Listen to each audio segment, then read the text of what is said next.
Okay guys, welcome to this true or false video looking at a wide range of different topics, okay, looking at some fraction work, okay, and also some reciprocals, okay, and another topic at the end, guys. Okay, so this section is looking at divide a fraction by a unit fraction, and it's from the White Rose Maths scheme of work. Okay, so White Rose Maths are a fantastic resource for primary educators and secondary educators. So I really would actually recommend, guys, if you do get chance in your spare time, whether it's in the evenings after school, or on the way to school, on the bus on the way to school, or in your taxi, or in your car journey on the way to school, or on the way home, okay, please do check out the website, for White Rose Maths. Okay, they're a fantastic resource, and it's got all levels ranging from year 1 right the way to year 11, and even post 16.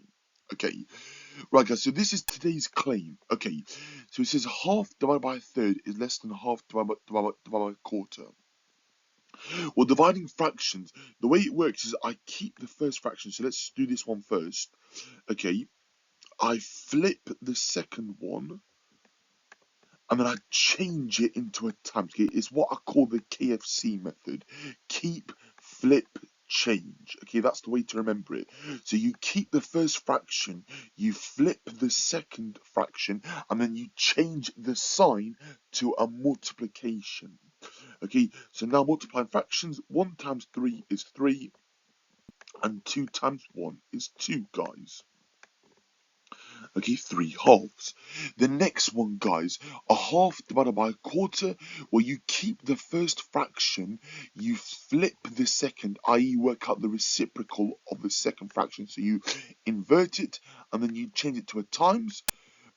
Okay, so 1 times 4 is 4, and then 2 times 1 is 2. 4 over 2 goes to 2, guys. Okay, so that simplifies just the whole number 2. Okay, now 2, if you're happy with that, that is equal to 4 halves. So 3 halves, okay, is strictly less than 4 halves.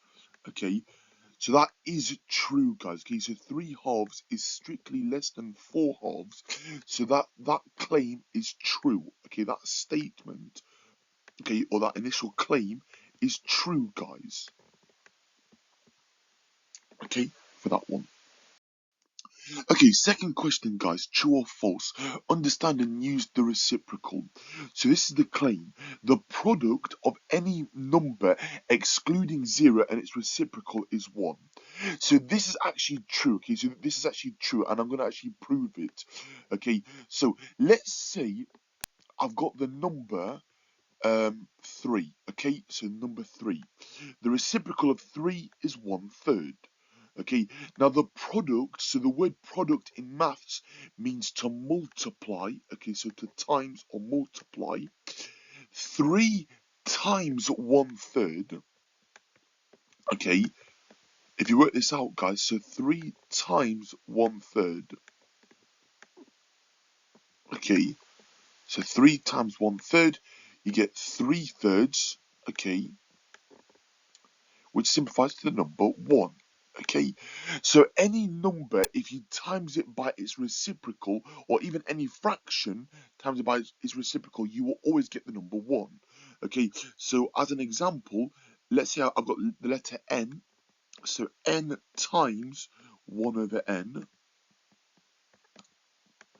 goes to n over n, which simplifies to 1. Okay, when you multiply a whole number by a fraction, okay, you multiply the numerator with the whole number and you keep the denominator fixed. Okay, so I'll do n times 1, which is n, and then I keep the denominator as n. Okay, here I did 3 times 1, which is 3, and then I kept the denominator fixed.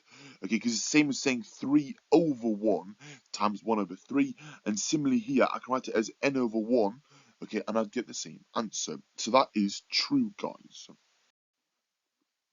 Okay, this last one, guys. So true or false? So given a numerical input, find the output of a single function machine. So the input is 0.6. I times it by 4 and I get an output.